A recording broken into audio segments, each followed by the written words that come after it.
So we're going to read from the word Habakkuk. So we're going to read it together.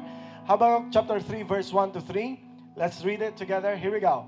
This prayer was sung by the prophet Habakkuk. I have heard all about you, Lord. I am filled with awe by your amazing works. Is there anyone here filled with awe by God's amazing work in your life?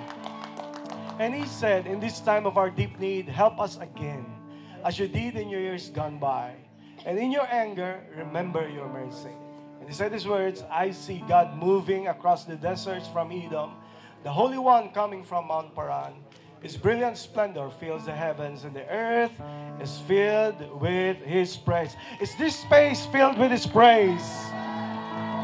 Because I'm going to be preaching on the subject, God is moving. God is moving. Father, bless the word in Jesus' name. Amen. Please be seated. Amen. God is moving. Amen. God is moving. Okay, as you find your seat, I just want to remind everybody that whether you feel it or not, whether you can see it or not, my assignment for today is to remind everybody that God is moving. God is moving. I said, God is moving. Ang Diyos ay kumikilos. And in the verse that we have read, ang sabi ni Habakkuk, now alam nyo na kung anong meaning ng Habakkuk, right? Right? So, he said in this word, he said, if there's one thing that I'm desiring in my life, is always the move of God in our life. I want the move of God in our church. And I just believe that today, whether you see it or not, whether you feel it or not, God is moving. Amen. He's moving in your family, He's moving in your life. And so, Habakkuk said these words. If you're going to take note, he said, this prayer was sung by the prophet Habakkuk. I don't know how he's doing it. How do you pray and then you sing it and then you prophesy? I don't know. I think it's only Habakkuk who can do that. He can pray, he can sing, he can prophesy. Can I take note? This prayer was sung by the prophet Habakkuk. He's a prophet, but he prayed and he sang it. I don't know how you sing your prayer. Is there anyone here who's doing that? Man, that's amazing. If you can sing while you pray, I don't know how you do that. All right? But here's the thing that what Habakkuk is saying. He said, if there's one thing that I want to see in my life is that God is moving in my life. Amen. What does it mean? We need to pray for it. We need to praise God for it. And we need to prophesy it in our name, in Jesus' name. Come on. Amen. He said, prayer, sing, and then prophesy. I pray that we will not just settle on what we have now, but we're going to pray that there's always a move of God in our life. And not only that, we're going to praise, and then we're going to prophesy. What does it mean? It means that you can just ask and you can just be aware that God is moving in our life. Mm-hmm. Now, in the verse that we have said, Habakkuk said, I have heard about it. All right? Napakinggan niya. But here's the thing. After I heard, sabi niya, I was filled with awe.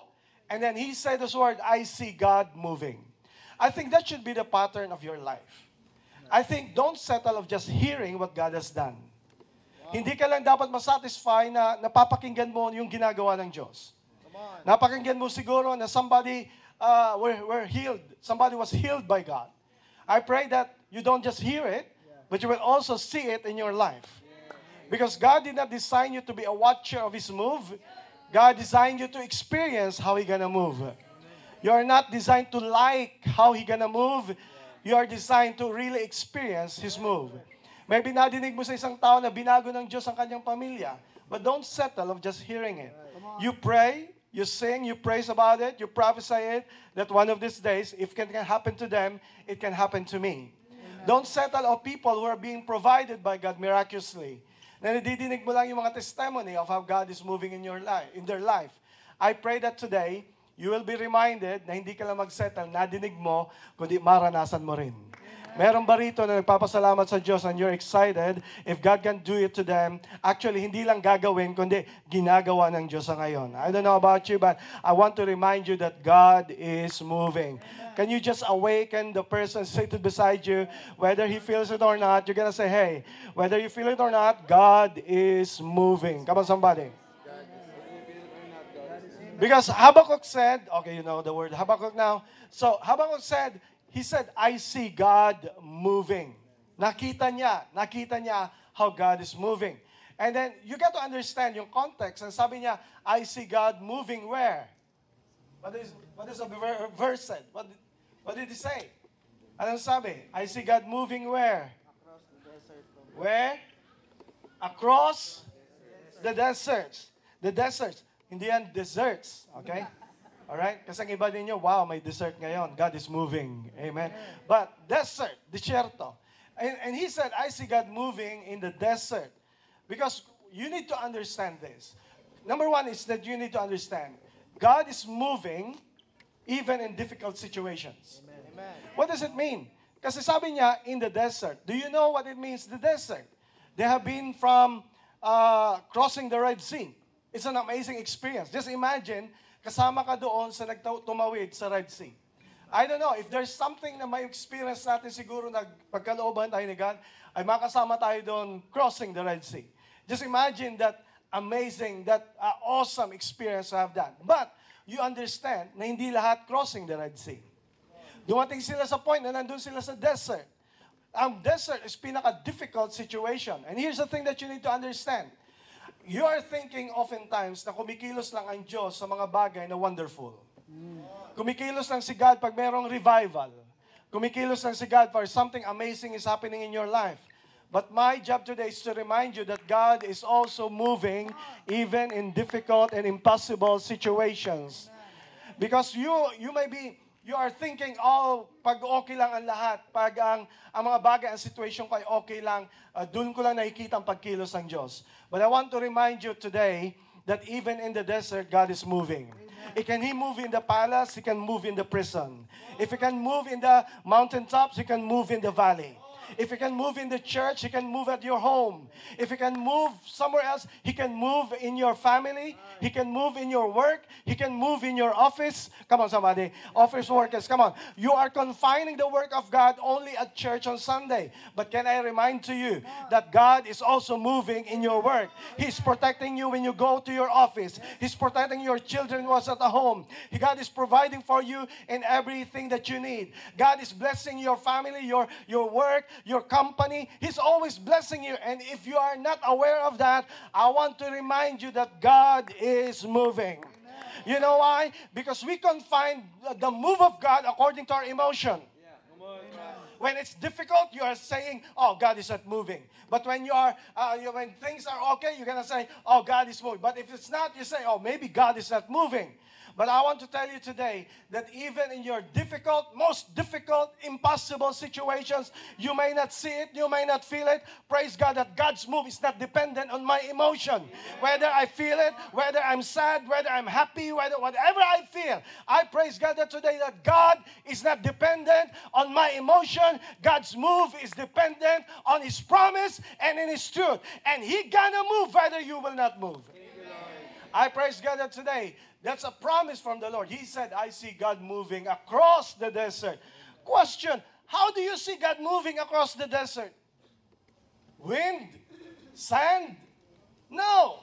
But you're gonna see, they are saying that I see God moving across the desert because God is moving even at a difficult and impossible situation.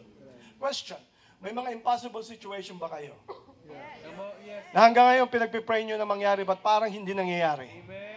And oftentimes, dinadaya kayo ng kaaway na wala nang mangyayari. Done na. But you, come on, that's the devil is a liar.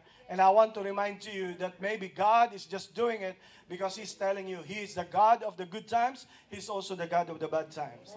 He's the God of the most difficult and impossible situations. Maghintay ka lang. May gagawin si Lord na amazing sa buhay mo. And you will be amazed on what God will do, something that is impossible. Now, He said, I see God moving across the desert. Now, nasa desierto. And the second thing that you need to understand is this. God is moving in different places. Wow. Right? Sa iba-ibang lugar. Please, don't confine God's move only on Sundays. When church gather. Diyan tayo dinadaya ng kaaway. Na porke balik ka na sa opisina mo, balik ka na rin sa dati mong mode. Kasi ang feeling mo, kumikilos lang ang Diyos pagkasama ko ang mga brethren o ang church. Kahit mag-isa ka, wherever you go, kasama mo siya. Remember, ang Holy Spirit ay nagre-reside na sa puso mo, and wherever you go, kasama mo ang Holy Spirit. That is why ang conviction ay hindi lang may conviction pagkasama mo ang mga believers. May conviction ka kahit mag-isa ka lang. Kasi alam mo, ang gagawin mo, kasama mo ang Diyos at kasama mo ang Holy Spirit. So God is moving even in different places. Here's the thing that we need to understand. God is moving in mega churches. God is also moving in the small churches. Never think that just because you see in Facebook and Reels, oh, maybe God is doing a revival in Europe. God is doing something. Bakit? Hindi ba kumikilos ang Diyos sa China just because they are underground church? Come on. What I see is this. If God can move wherever else, He can move anywhere in the world. It just takes somebody to just listen and to just choose to see what God is doing right now, right here. Amen? So God is moving in different places. Now, sabi ng verse, I see God moving across the desert. Right? At ang sabi doon, is specific. Ang sabi niya, saan daw desert? Sabi, look at the verse. I see God moving across the desert of Edom. Sino ba to si Edom? Sa Tagalog, Edom. Sino ba si Edom? Alright, you're gonna go back in the book of Numbers para masundan nyo yung kwento. Ano ba ang nangyari? Anong merong nangyari sa desert of Edom? Do you wanna know? Okay, so here's the story. So pumunta sila, after sila ng promised land, they went to the desert. Kailangan lang 11 days nandun na sila promised land. Now, what happened was, paikot-ikot sila for 40 years doon, and one aspect na kailangan nilang daanan ay lugar ng desert ng Edom. Sino si Edom? It's a king. Nasa lugar sila. At nakiusap si Moses, follow me now, nakiusap si Moses na kung pwede, makitawid. Pwede ba padaan? Right? Sundan nyo. But then, doon sa time na yon, na-delay sila ng matindi. And then because of that, isipin mo, come on, i-compare mo ang 11 days sa 40 years. Kung nanligaw ka, papayag ka ba nun? Come on, 40 years. Right? O kung may pinagpipray ka, 40 years. Here's the thing. And most of us are thinking, just because it took 40 years, akala natin hindi na kumikilos ang Diyos. Okay, so follow me now, guys. Most of us are thinking, just because na-delay, ay hindi na kumikilos ang Diyos. But I want to remind you today that God is moving even in delays. I don't know who I'm talking to, but there is someone here who has been praying and you have been asking the Lord, Lord, bakit hanggang ngayon delayed pa rin yung pangako mo sa akin? Bakit delayed pa rin yung fulfillment ng promise mo sa akin? Well, I want to tell you, if God is moving in giving you the blessing, He's also moving even in the delay of the blessings. Come on. Come on, somebody. Amen. Maaring may natatagalan ka na hinihintay sa buhay mo na hindi pa nangyayari, but can I remind you today, kumikilos pa rin ang Diyos sa paghihintay mo. Come on. Maybe may hinihintay ka rito na blessing. I don't know who I'm talking to. May pinagpipray ka, hinihintay ka na mangyari, at you are thinking, now here's the thing. Madali maghintay pag buwan. You cannot relate because maaring hindi mo naranasan maghintay ng taon. Come on. Naghihintay ka ng araw. Ang araw naging buwan. Ang buwan naging taon. Ang taon naging mga taons. Pahaba ng pahaba. And to the point na hindi ka na nag-expect at kinalimutan mo na lang. Kasi ang isip mo, hindi na kumikilos ang Diyos sa panahon ng mga delay.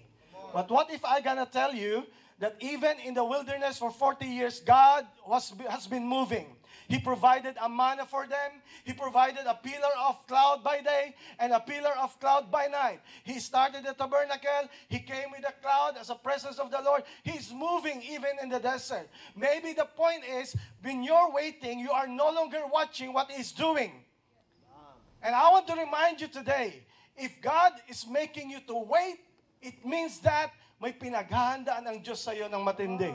I don't know if someone is receiving that promise. Because when He makes you wait, it means that He is preparing for the best. Question is, are you really watching what God is doing while you're waiting?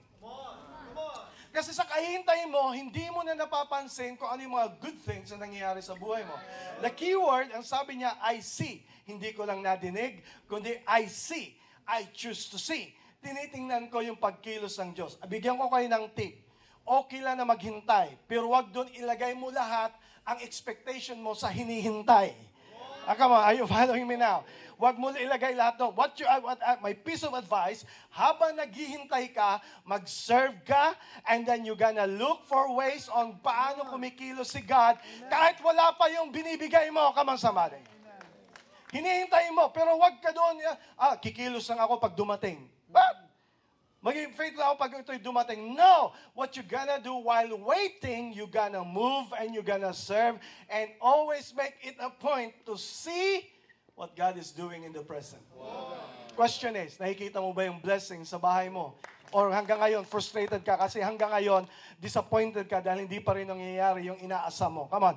Ang future, hayaan mo si Lord mag-bless sa'yo in the future, but wag mong hayaan na marab ang present mo because doon ka lang nakafocus lahat. You gonna enjoy life today. Come on. Pwede ba i-remind mo ang katabi mo? Come on, enjoy naman. Come on, enjoy.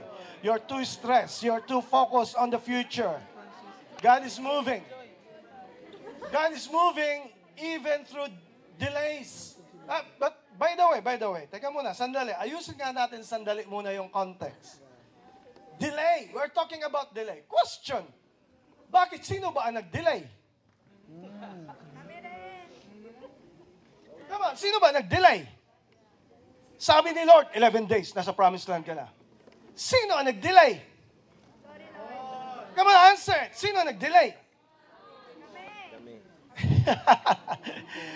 The Israelites, right? Yes. What if I gonna awaken you today that delay, that is the one that is causing the delay of God's blessing is the delay of your obedience. Wow. And until now, pinopoint mo si God, kailan mo tutuparin? Sabi ni God, matagal na akong naghihintay na ikaw din, tuparin mo muna yung sinabi mo. And oftentimes, biniblame natin si God, bakit ang tagal? Sabi niya, bakit ang tagal mo rin? Bakit hanggang ngayon, hanggang nandiyan ka pa rin? Inimpress ko na sa yung gagawin mo. Dapat ganito nang gagawin mo. Dapat magpabaptize ka na. Dapat mag-serve ka na. Dapat mag-tithes ka na. Dapat sumunod ka na sa gagawin ko. But hanggang ngayon, dinidelay mo pa rin. And ang sabi ni Lord, hindi mo ako mapiplease sa pangako in the future. Because what I look right now is faith in the present. Huwag mong papangakuhan si Lord. Lord, someday. Someday, maglilingkod ako sa'yo. Someday, Lord, pag nagka-million ako. Sabi nila, wag mo hintayin yung 1 million. 100 pa nga lang, di mo muna maging, come on, sama. What God is saying, who's causing the delay? Ang totoo nito, hindi si God. If you gonna just evaluate your life, if you will just be honest, walang finger pointing, walang blaming, if you will just be honest today, yung hinihintay mo, you will be awakened. The Holy Spirit will awaken you na yung delay is caused by you. Tahimik. Amen. Kaya bago tayo mag-point kay God, Lord, bakit inabot ang 40 years? Sabi ni God, ba't akong tatanungin mo? Sinabihan na kita na 11 days, ba't mo pinatagal ng 40 years? Sinabihan ko na sasagutin ka, pinadaan mo pa ng 40 years. Tingnan mo, 40 years ang nakalipas, either napunta sa iba or either, siyempre, matanda na yun. Come on, wake up! How many of our appointed blessings has been delayed because the cause of the delay is us? Yes. Sabi ni Lord, pasok na, punta na kayo sa promised land. Ayaw pa rin. Delayed pa rin. Tandaan nyo is this, di ba kung susundan nyo yung kwento, pagpasok nila after 40 years, pumunta sila sa promised land, anong inabutan nila doon? Mga giants. Listen to me. Ang cause ng delay, pinapalaki mo lang yung mga pagsubok mo. Sana kung pumunta ka, hindi na sila naging mga higante. I hope you're getting this now. Sana at that time, bata pa lang sila, ay, kaya ko to. Pinatagal mo ng 40 years. Di naglakihan sila, nagbaging higante. Tapos ngayon magrereklamo ka, ba't ka ang hirap ngayon ng pagsubok ko? Kasi sabi ni Lord, pinangako ko yan sa'yo 10 years ago, hanggang ngayon di ka pa rin gumagalaw. Now, I'm just speaking to the church and to the people of the Lord. Maybe may pinaprompt si God sa atin na gagawin, pero ang problem natin is delay. Amen? Amen. Even right now, God is moving as I speak. The point is, come on, don't blame anyone else. You're gonna follow in your heart. Kung may sinabi na si God, gawin mo na. Correct. Bigyan ko kayo ng practical tip. Bakit gawin mo na agad kapag may pinapagawa na si God na sinasabi niya, ngayon mo na gawin. Come on, bilisan mo na. Alam mo kung bakit? You wanna know? Yeah. Here's the thing. Kasi nung unang pinagawa sa'yo, tinanggap mo by faith. Pag pinatagal mo, pumapasok ang reason. Sundan niyo ako, guys. Nung una, yes, Lord, yeah. Pinatagal mo, pumapasok na yung mga questions, pumapasok na yung mga reason. Kaya ko ba? Mangyayari ba? Kaso kulang ako ng budget. Ay, paano ganito? Ay, hindi siguro practical. Siguro hindi kaya. Papasukin ka lahat ng reason so the point, yung postponement mo ay darating sa point, ay kakancel mo na lang yung pinapagawa sa'yo ng Diyos. Kaya hindi mo na dapat ipatagal pa kung pinapagawa na si God ngayon. Right? Come on, I someone agreeing with this. Because God is moving even in difficult and impossible situation. God is moving in different places and God is moving even through delays. Now look at the verse. Ang sabi ng verse, I see God moving where? Where? In the desert of Edom. Balikan natin, sino ba si Edom? If you gotta go back to the history, gusto sana makidaan. Sabihin mo nga, makikiraan. Makikiraan lang ang Israelites sa city ni Edom. Hindi pumayag. Basahin niyo sa Book of Numbers. Hindi pumayag. I don't know who I'm talking to. Nakaranas ka na ba na nirefuse ka? Nakaranas ka na ba, nag-apply ka ng visa na deny ka? Di ba ang sakit ng feeling ng denial? Kamo yung pipila ka pa doon, pagkatapos, although hindi ko pa naranasan. Alright. Pero by observation, pupuna ka doon, and then 2 minutes, 3 minutes lang, and then denied. Alam mo yun, yung feeling na denied, yung feeling na tanggap, pagkita mo, nakangiti. Pero yung denied, alam mo yung sayang ang 18,000 ko. Ang sakit kaya ma-deny. Lalo na mabasted. Sino rito ang naranasan nyo, may pinakiusap ka, may gagawin ka, and there are people na umayaw sa'yo? Wala, mga master ang mga kausap ko rito. Amen. Praise God. What I'm saying is that you have been refused, you have been rejected, people said no to you, but can I tell you the good news? Just because somebody said no to you, just because somebody refused in helping you, just because somebody has rejected you, doesn't mean God is no longer moving. What if I will tell you today that God is still moving even through denials? Come on. That even people denied, even people refused to help you. Can I tell you, what if God did it in purpose and allowed it that nobody said yes to you so that your dependence is not in them, but your dependence is only in the Lord? What if I gonna tell you today, that is why kung humingi ka ng tulong at hindi here's the thing, hindi pinadaan ni Edom sina Moses, but the thing is, dapat mo rin unawain kasi yung boundary ng tao. Hindi yung boundary na galing sa... Hindi utukoy kayo sa everybody is a boundary, but here is the thing. Most of the time, tayo ay nasasaktan, na-offend tayo, nagkakaroon tayo ng sentiment just because somebody said no to us. Meron ba dito nakaranas na ikaw ay inayawan? Yes. Yung iba puro yes, praise God. Kamayan mo yung katabi mo, wow, ang galing mo, praise God, you're so blessed. Pero all of us will agree with me na lahat tayo nakaranas na hindi tayo pinayagan at tayo ay pupunta and magkakaroon tayo ng self-pity, magkakaroon tayo ng ang significance natin is so low, ang low self-esteem, you are hurt. But if you're gonna look at it, what if kaya pinayagan ng Diyos? Come on. Kasi may matinding plano siya para sa'yo. Kasi kung papayagan ng Diyos, what if, kaya come on, kaya nga kung hindi mo natanggap yung promotion, hindi ka natanggap sa trabaho, you always have this mentality that you're gonna say, inawan niyo ako, pero hindi ka naman masama ang loob, alright? Alright? Hindi ka naman pupunta doon sa puso, inayawan niya ako, pero God favors me. Never do that. What you're gonna do is alam mo sa puso mo, sa isip mo, na may mas magandang plano ang Diyos para sa'yo. Kaya, here's the thing, sundin mo ang Diyos sa yes niya, sundin mo rin siya sa mga no niya, kasi yung no niya ay ikakabuti mo rin. Come on. Is there someone here?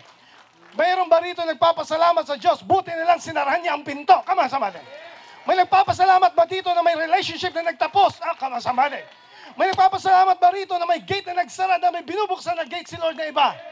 And that is why I want to remind you, kung nakatanggap ka ng no, ni-reject ka, ni-refuse ka, it doesn't mean God is not moving. God is moving even through denials. Kahit hindi ka natanggap, tanggap ka naman palagi ni Lord. Amen. Amen. Pero huwag mo naman sabihin yan sa nililigawan mo, ha? Binalikan mo, alam mo, kahit ni-reject mo ako.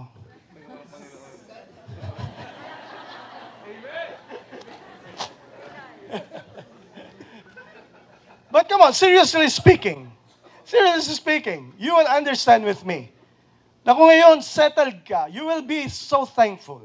Amen. Babalikan mo, Lord, salamat, hindi ako pinadaan ni Edom. Salamat, Lord, hindi ako pinakain ni Edom. Lord, salamat na inayawan ako. Ang tunay na sign ng maturity is how you handle rejection. I say that again. The true sign of maturity is how you handle rejection, refusal, denials. Because you don't obligate people. Oh, come on, sundan niyo ako, guys. You don't obligate people if they will say no to you. Remember, humihingi ka lang ng tulong, makikiraan ka lang. Kung inayawan ka, alam niyo ba history, trivia? Alam mo ba kaya nag-aaway hanggang ngayon? anong taon na ngayon? 2025 na nakakalipas, yung away nila hanggang ngayon, alam niyo kung anong pinag-ugatan? Dahil doon. Come on, research it.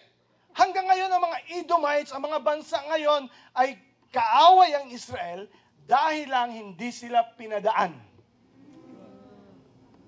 Just imagine that.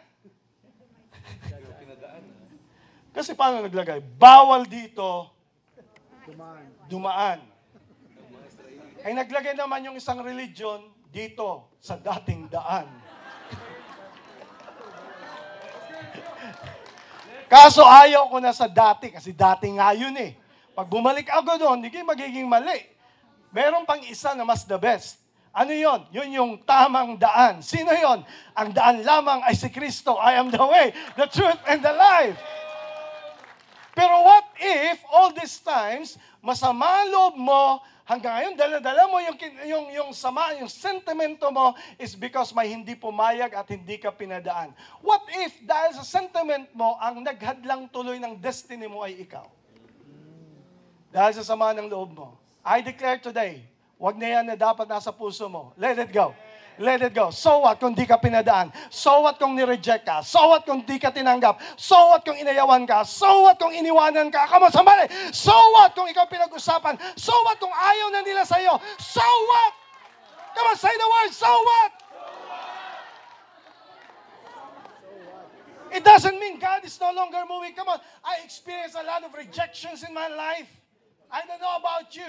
I was rejected sa work. I was rejected in my arts. I was rejected in so many ways. But I thank God today that those rejection happened.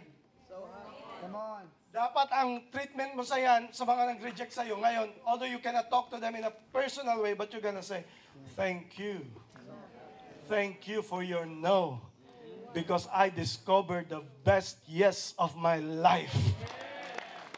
Thank you for saying goodbye to me, so that I can receive the true hello.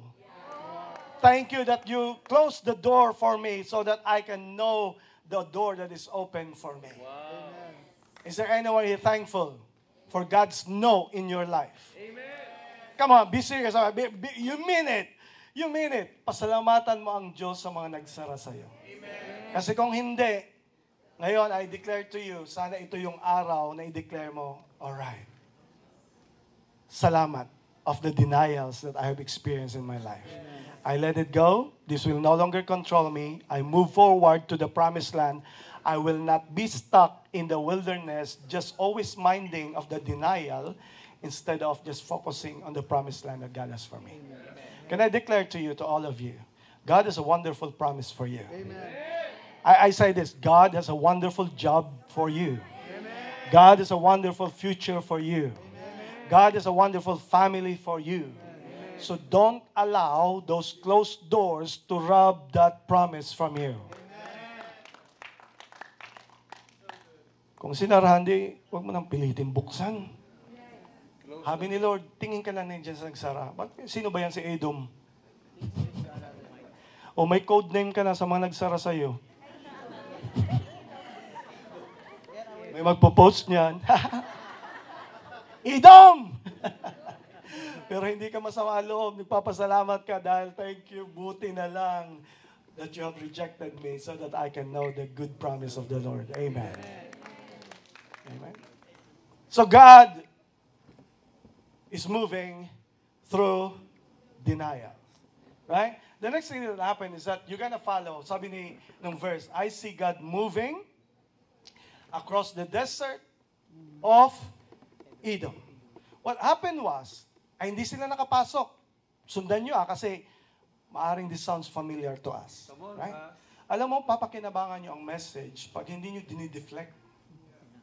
Yung bang pag may, uy, pambisa kanya yan. Sinisiko mo pa yung katabi mo, napakinggan mo. Magiging effective ang isang message kung tinatanggap mo ay akin yan. Hindi puro blessing. Yung correction, yung the Lord, how makes you right, akin yan. And kahit wag mo lang sabihin, okay? Kasi baka pa-humble effect ka naman. O, alam mo, akin yun. Alright. Now, here's the thing. You can relate with this. So, hindi sila pinapasok. Hindi sila pinadaan. So, ang response nila is this. Bumalik sila sa desert. Alam mo ang response nila? They complained. Nagreklamo sila ng reklamo. Kung titingnan mo naman, in a different point of view, may reason naman sila. Kasi, lalo na yung mga nasanay na puro blessing. Lalo nasanay ka ng karangyaan, nasanay ka ng puro good times. May point of view, may reason. Kasi ba naman, isipin mo, pinaalis ka sa Egypt, hindi ka na slave. Naglakad kayo, millions kayo katao, and then you're all praising God. Yes, we're out of Egypt. We're out of Egypt. We're free. And then nakita mo paanong Red Sea parted. That's a miracle itself. And you are so thankful to the Lord. Isipin mo, kahit dagat, hahati ng Diyos, makatawid lang ako. Eh, hindi ka pinayagan ni Edom. Sundan nyo, guys. Kaya nagko-complain sila kasi they are basing kung anong nangyari in the past na sinabi na, Lord, kung noon nga ginawa mo, bless mo nga ako, pinayaman mo nga ako, ang mga tao nga, kinocomfort ako. All these things are blessing. Bakit ngayon hindi na? Ang source ng complaining natin is that we are comparing the past blessings to your present situation.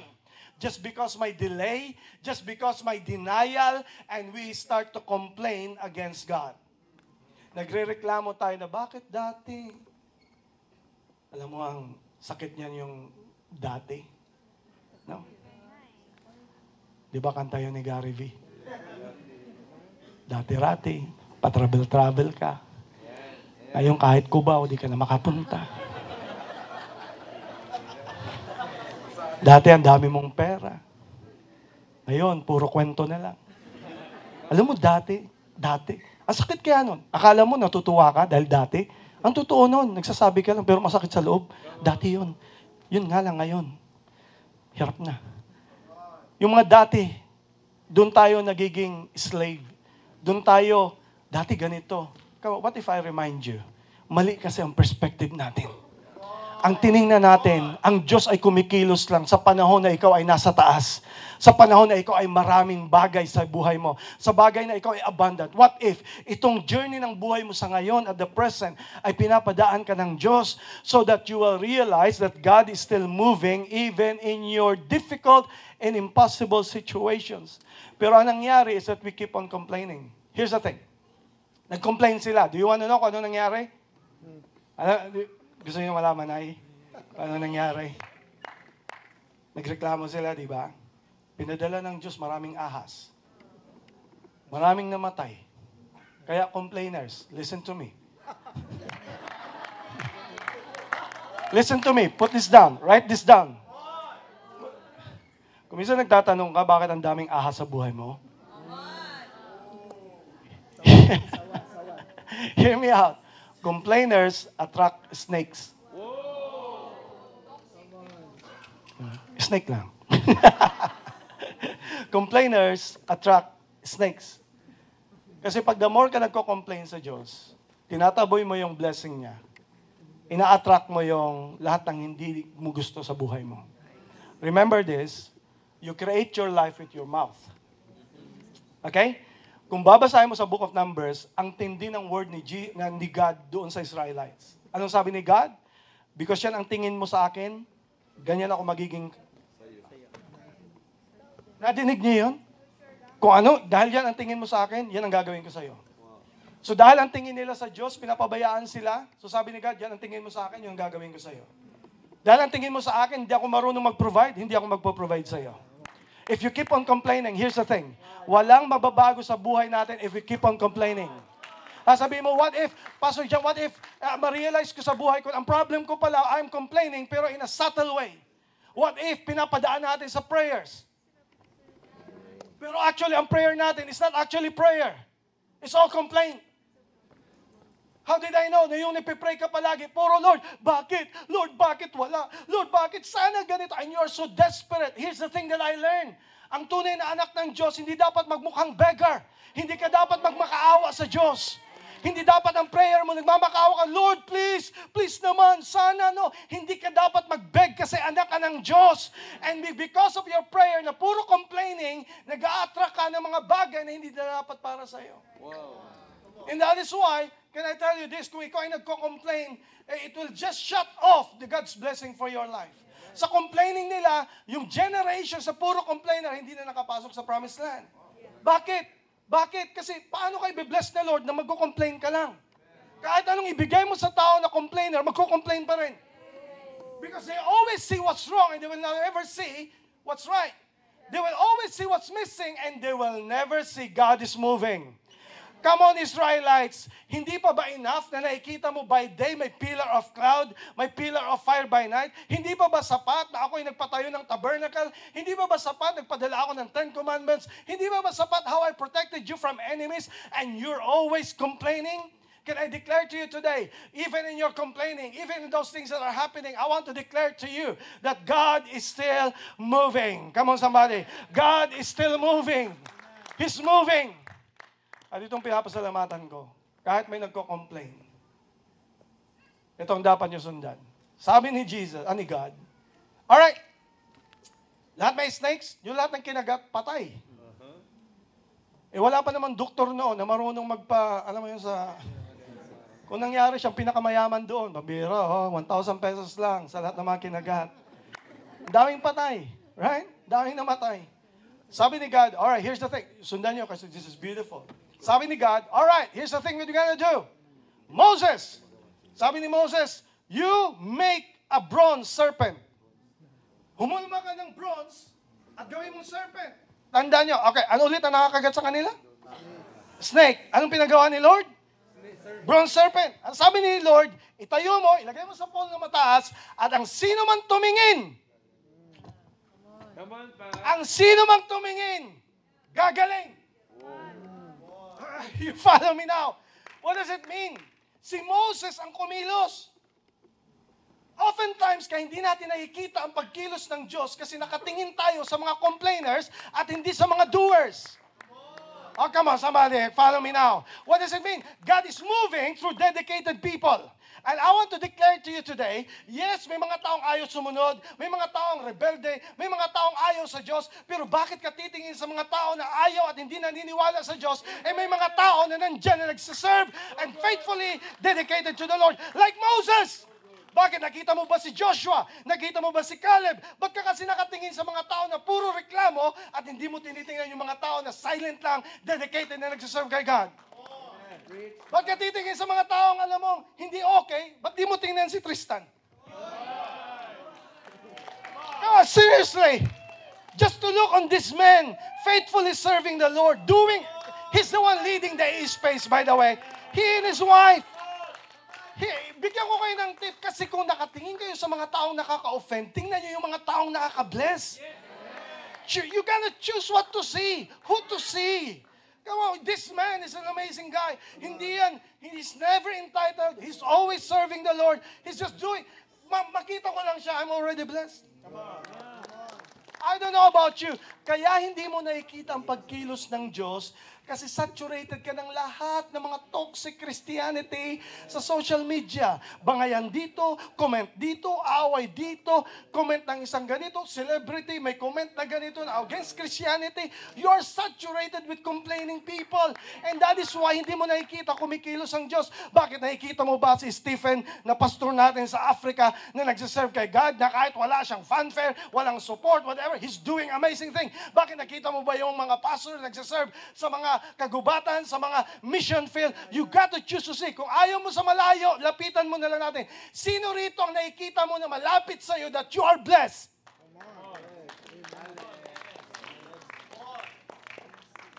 Tingnan mo yung katabi mo, praise God, sa iyo ako nakatingin. Huwag ka lang tumingin sa malayo. Kaysa tingnan mo, come on, kaysa tingnan mo yung mga tao na complainer at hindi sumusunod sa Diyos, tingnan mo yung taong binago ng Diyos. Mga dedicated people. Sasabihin mo, hindi, kasi may edad na eh. Bakit si Caleb, hindi ba may edad na? Praise God, si Caleb, kahit siya may edad na, ginagamit pa rin siya ng Diyos. I thank God na balanse yung pagkapili ng Diyos. May dalawa lang doon na napasok sa promised land. Isang may edad at isang youth. Sino yung youth? Si Joshua. Si Joshua lang, hindi lang si Joshua. Siya pa yung nag-lead ng buong Israelite na makapasok sa promised land. Kaya nga, ang tip ko sa inyo is this. That's why never underestimate the people that are seated beside you. Those people, may kayang gamitin ang Diyos. God can move in people's lives. Never underestimate people according to their age, their education, or maybe they are young in the faith. You can say, if God can move in T.D. Jakes, He can move in Rigel. He can move in God's people. So God is moving through dedicated people. Saan ka kasi nakatingin? Ay, hindi. Kanino ka nakatingin? Sinagot pa ako, Pas, alam mo yung kung kanino talaga ako nakatingin.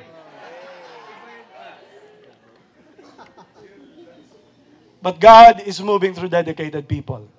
So ginamit niya si Moses. Isipin mo, binigyan pa nila ng trabaho si Moses. Siya yung naghorno nung bronze. Sabi ni Moses, kayo talaga. Kayo na nag-complain, ako pang pinatrabaho niyo. Kayo na lang kaya maghorno nitong serpent na to at paghampasin ko kayo. Dumating sa point na gano'n na si Moses. Pero praise God, si Moses ay just keep on leading. Ikaw kaya mag-lead ng 1 million katao sa disyerto. Walang kalye, walang whatever. Walang system, meron, pero I don't know about you. Pero pag ikaw si Moses, siguro pang pinahawak sa yung bronze, pambihira, sino mauna? But praise God, ang sabi ni God, He's dedicated, He's the friend of God, and my encouragement for you, instead of looking at those people who are not following the Lord, look at those people who can inspire you because God is moving in them. Come on, let's clap our hands. Alright! Tinayo na ni Moses yung pole. Ano ulit ang nakapatay sa kanila, mga tao? Ahas. Nagtataka kayo, bakit ang pinagawa ni God ay kamukha din nung... Actually, yung symbol na yan, hindi niyo alam, trivia. Yung symbol ng medicine ay galing doon. Yung symbol na may serpent, tapos may... Galing yun doon. Kasi ang sabihin ng medicine, pag ikaw ay... Come on. Even medicine itself. Kahit may mga taong hindi naniniwala sa Diyos. Pero yung symbol mismo ng medicine speaks about if you're gonna look at Jesus, you will be healed. Pero bakit serpent? Bakit snake? Kasi God will use the thing that kills them is also the thing that God will use to redeem them. Ano, nakita niyo yung similarity? That is why the next one is this. God is moving through deliverance. God will deliver you from your sins. God will deliver people from our sins. Pero how God did it? Napansin nyo? Serpent, yung din ang tinaas. Alam mo kung bakit? Kasi kung ano yung cause, yun din ang magiging way of solution. The solution. What did the Bible says? For the wages of sin is, come on, death. Napansin nyo, yun din ang solution? Somebody has to die? Oh, come on, somebody. Kung death ang naging cause, ang solution din is that somebody has to die. That's why Jesus Christ has to come down and He gonna die on the cross. Come on, somebody. Napansin nyo rin ba na kailangan itaas yung pole? Napansin nyo rin ba na si Jesus Christ ay kailangan itaas sa cross? Come on. What does it mean? Kasi ang sino man, sabi ni Moses, sabi ni God kay Moses, sino man tumingin doon, maliligtas, gagaling. Ang gusto sabihin, fast forward in the New Testament, si Jesus Christ, He died on the cross, He was raised in a pole, and He said, if anyone got to see Jesus, then he will be saved. If any man accept Jesus Christ in their heart, then you will be saved. All you got to do is see that God is moving. Come on, let's clap our hands for Jesus for doing that. But the deliverance is there. Merong curse, but merong blessing. Merong damnation, pero merong salvation. Gagamitin ni God, yung bagay na akala mo yun ang makakapatay sa'yo, yung pa rin ang magliligtas sa'yo. Same picture, not the same thing, but same picture. So si Jesus Christ died. That's deliverance. Here's the thing. Here's the thing that you need to understand. God is still moving today. He's about to deliver you from your sins. He's about to deliver you from all things that is restricting you. God is about to deliver you from any addiction. God is about to deliver you from your mistakes. God is about to deliver you from your dysfunction. God is about to deliver you from your sickness. God is about to deliver you from all these things that's harming you. God is a deliverer, and His name is Jesus. Anong pinagawa ng deliverance para ma-deliver? Dito naman ako. Paano ginawa para ma-deliver? All you got to do is what? Come on. How? What you gonna do? Look on what? On that na tinaas si Moses. Gusto niyo malaman ba't hanggang ngayon hindi ka pa gumagaling?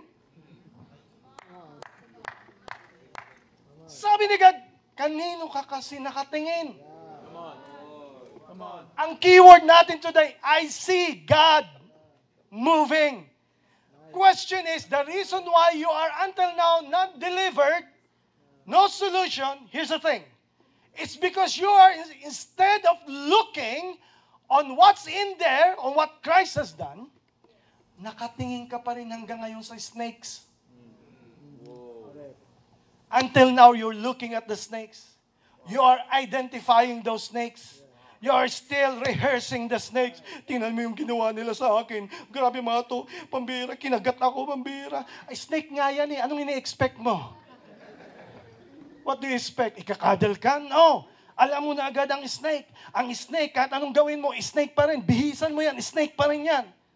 What does it mean? Kaya hindi ka gumagaling kasi natataranta ka pa rin. Ang daming snake, ang daming snake. Hanggang ngayon, nagiging puppet ka ng enemy is because he's causing fear on you at hindi ka makatingin sa solution because you are still looking on your misery and you're still looking the cause of your hurt.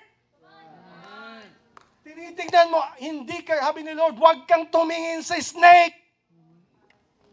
Tingnan mo yung Savior. Don't look on the snake. Look at the Savior. A snake cannot heal you. A snake can just harm you. But if you will look on the Savior, He will heal you and He will deliver you. Now still, some people sabi niya, Pas, hindi naman ako tumitingin sa snake. Nakakatakot yan. Takot nga ako sa snake eh. Ayoko na tumingin dyan. Pero maybe, hindi ka tumingin sa snake. Pero maybe nakatingin ka sa wounds mo pa rin hanggang ngayon.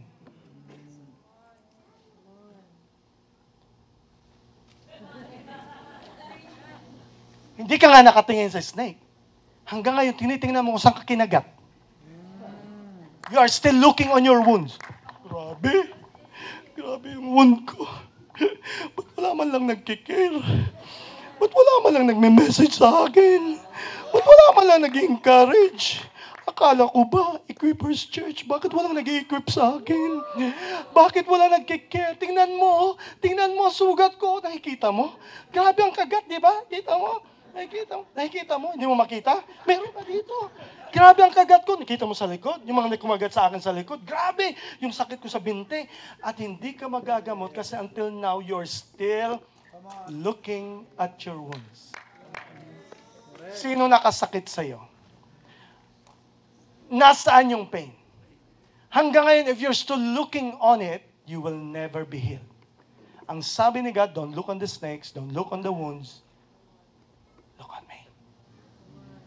ako ang tingnan mo, because looking unto Jesus, the author and finisher of our faith, when you look on Jesus, snakes will be vanished in your life and the wounds will be healed in your life. Come on, somebody. I just declare that today. Stop looking at your wounds. Come on, somebody. Kasi what if, ginagamit mo na yung wound mo, na yan ang maging identity mo? What if you're already creating your personality according to your wound? What if you're already being defined by your dysfunction and you're already, instead of casting it away, you're already celebrating it? You are not your misery. You are not your depression. You are not your anxiety. You are not what people said against you. You are not a victim. You are not even wounded if you want to choose healing from God.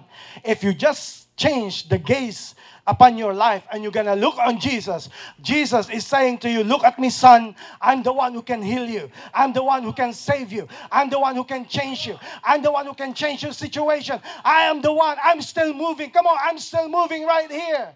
And He can deliver you. Is there someone here expecting and praying that God is about to deliver you today from any wounds and even any snake in Jesus' name? So God is moving through deliverance. Napagaling silang iba patay. Kasi yung mga tumingin na saved.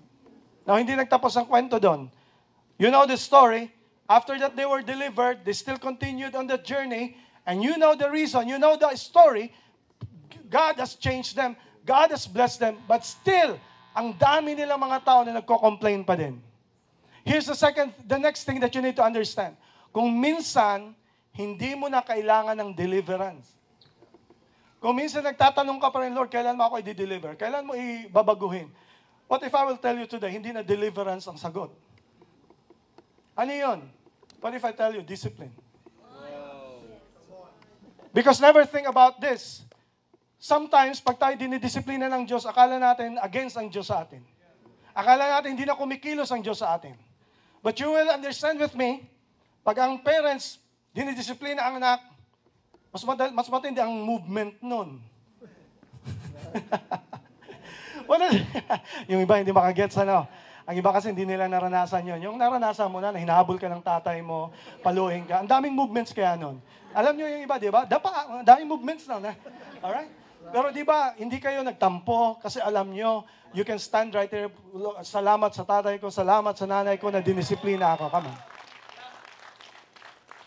Kaya kung minsan nagiging soft-hearted na tayo kasi ang totoo wala ng discipline. And ayaw natin ng discipline. Kahit kay God. Ang sabi ni God, kung hindi kita didisiplinahin, hindi ko sabihin, hindi kita anak. Kasi anak lang ang dinidisiplina. Tama? Tama? Saan ka pakakita ng kapitbahay nyo pumunta sa bahay nyo? Kinuha yung anak mo. Sabi, halika rito. Ikaw paluin. Ikaw mismo magalit. Wala kang right kasi hindi mo anak.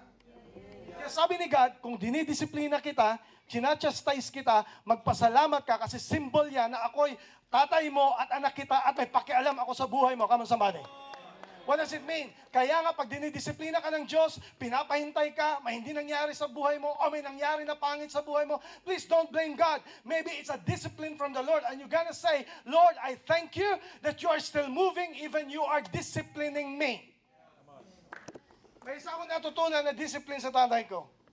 8 kami magkakapatid. Imagine nyo, 8, puro lalaki. Imagine mo gaano ka-chaos yung sa bahay. Pero praise God, hindi. Kasi lahat disiplinado. Paano disiplinado?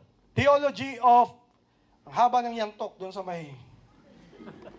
Kahit anong martial arts mo, ang rule sa bahay, di ka pwede umilag, di ka pwede gumanti. Naglagay ang papa ko ng dojo doon sa likod para hindi na kami lumabas. Pero sino ang mali? Ang rule ni papa is this. Mali ng isa, mali ng lahat. Parang unfair naman yun.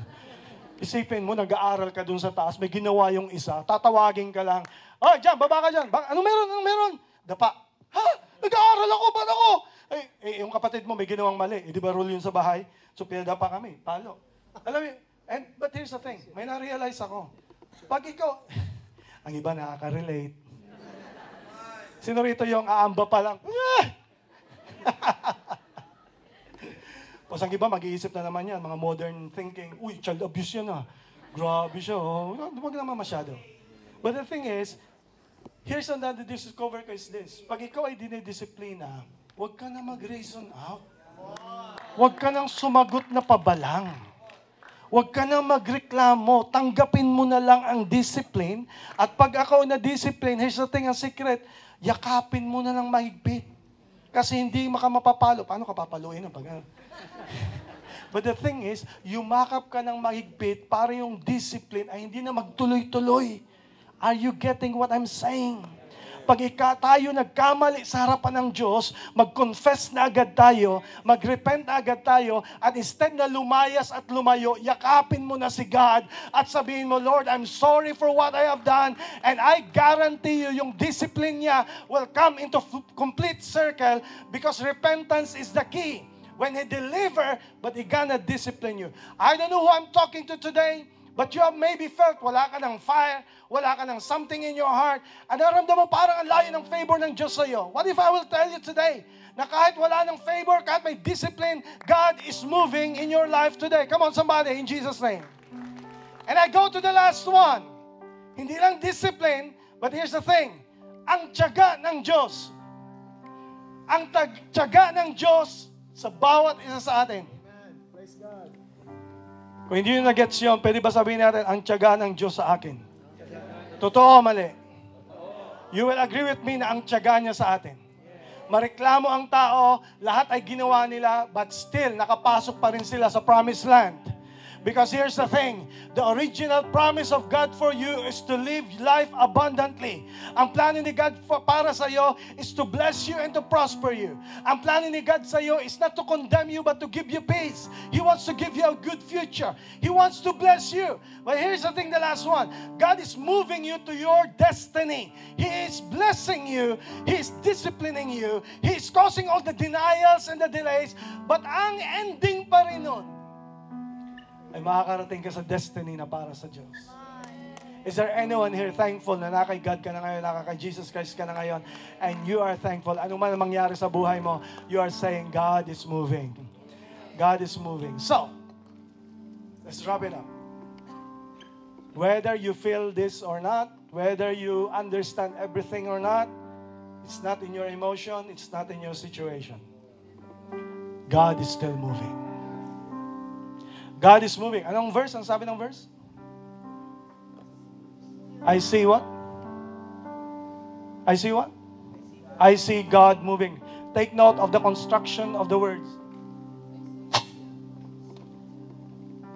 Teacher, help me. Anong construction ng words? Anong grammar ng words? I see God. Hindi niya sinabi, I saw God move. Hindi past. Right now. I see God moving. Not future, not past. Right now. I see God moving. Kevin, stand up.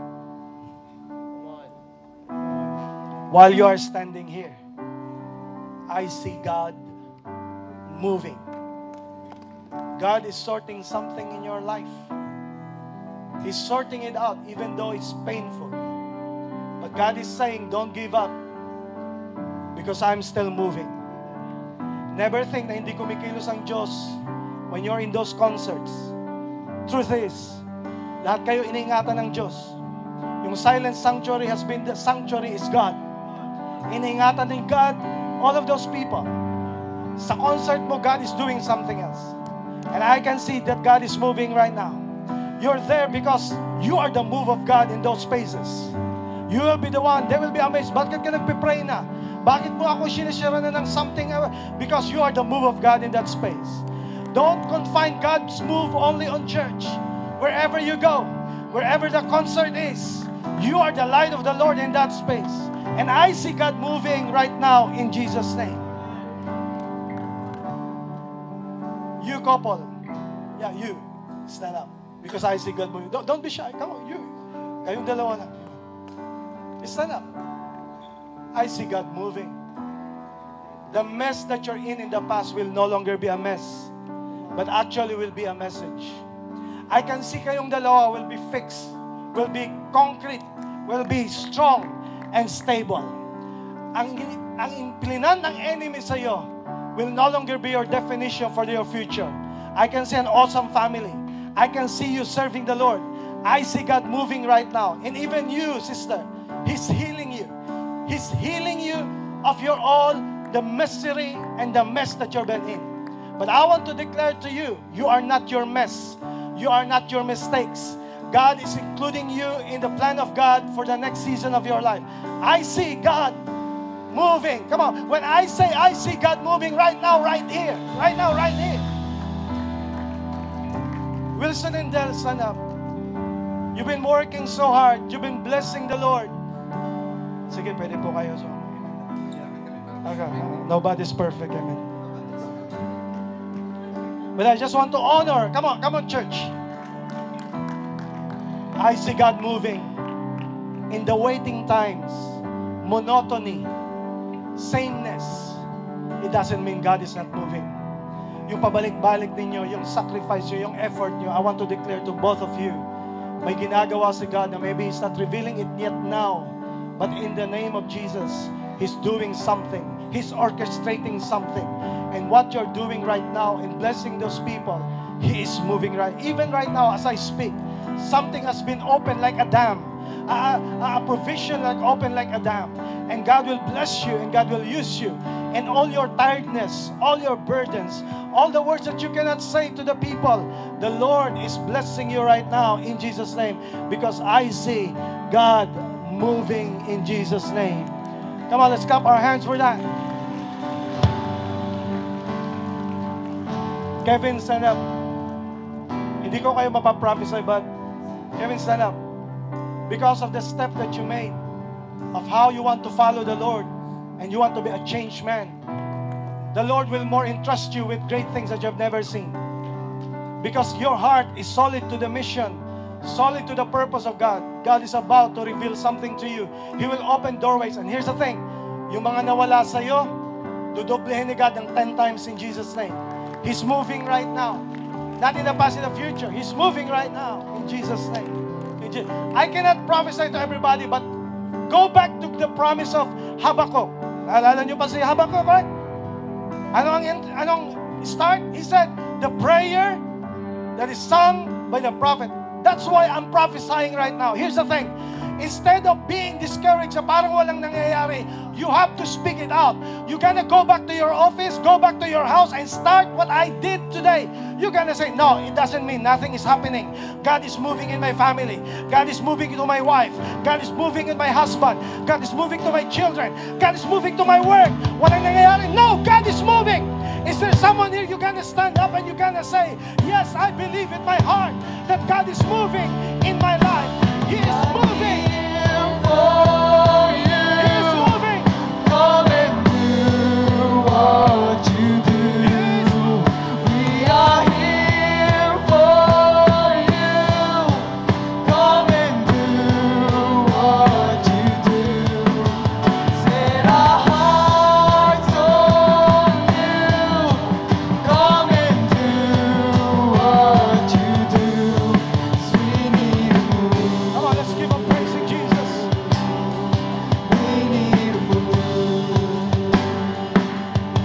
Just close your eyes, just lift your hands.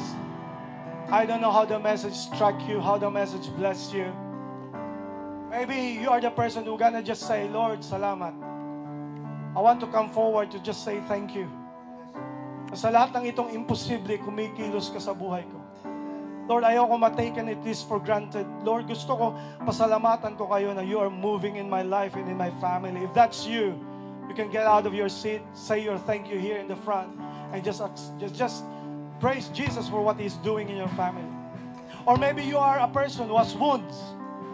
May mga sugat ka na hanggang ngayon, yung pa rin nag-define sa'yo. I just pray that today will be your healing day. This will be your deliverance day. The Lord is about to heal all of your wounds. And it's even to vanish all the snakes in your life. If that's you, you can get out of your seat. Come here in the front and give. God is moving today. Kumikilos ang Diyos. And here's the thing, hindi yan emotion. Huwag mong hintayin yung emotion mo na ikaw ang magsasabi, ay, kumikilos ang Diyos. No, God is not just moving through your emotion. He's moving even though you cannot feel it.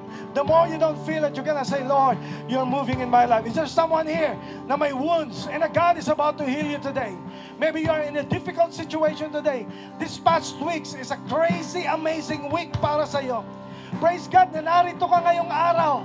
And you are saying, Lord, I'm sorry kung nakita ko na parang hindi ka gumagalaw.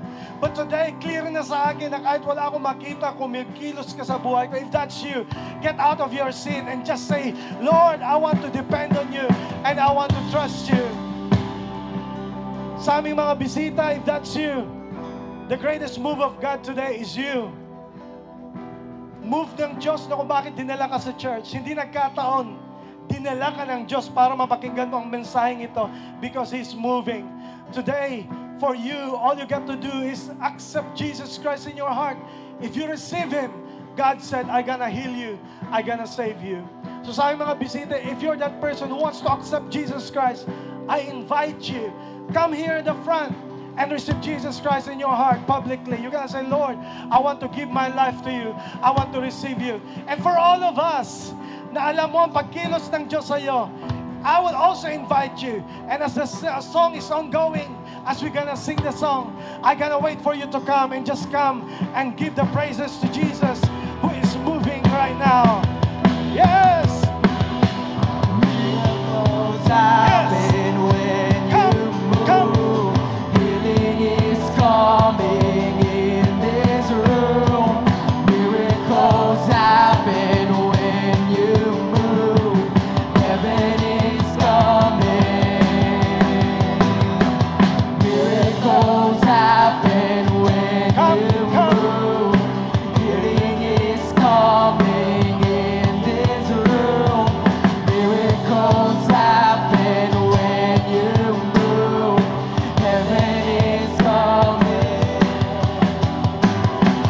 Miracles happen when you move.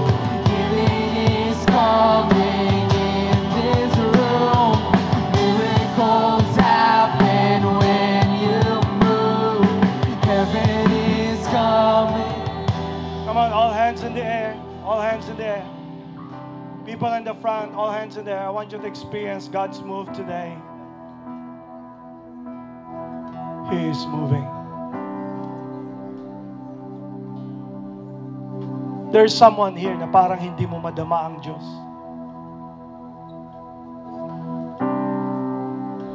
But even hindi mo siya madama, kumikilo siya sa'yo. And whether you feel it or not, just lift your hands. God is moving. God is moving. And as you lift your hand, He's doing some rearrangement in your house right now. Ang uuwian mo ay blessing. Ang babalikan mo ay blessing. He is moving. As we lift our hands right now in Jesus' name, Lord, thank you, Lord, for your move. Holy Spirit, you're moving right now. Lord, you're healing someone from their wounds. I can see right now, literally, those wounds slowly closing, healed, and totally vanished from their emotion, from their heart, from their system, Lord. Lord, you're healing someone, Lord, from relationships. You're healing someone from people who have hurt them, Lord. Lord, I can see healing from trauma, healing from all the stuff that the enemy has thrown against us, Lord, Father God. You're healing, Lord. You're moving. You're moving. You're moving. Father, I thank you, Lord, for today. You're moving in Jesus' name. Sa aming mga bisita, I'm gonna pray. And please follow me in this prayer. Here's the prayer. Lord Jesus, maraming salamat po na kumilos ka sa buhay ko ngayong araw na to. Maraming salamat na namatay ka sa krus para sa aking kaligtasan. Ikaw ang nagdusa para ako'y maligtas. Sa araw na to, tinatanggap ko na hindi ko kaya iligtas ang aking sarili. Tinatanggap kita bilang aking Panginoon at tagapagligtas. Maraming salamat sa kapatawaran ng aking mga kasalanan. Salamat at tinanggap mo ako bilang isa sa inyong mga anak. Maraming salamat sa bagong buhay. At simula ngayon, ako'y susunod sa inyo. Sa pangalan ni Jesus.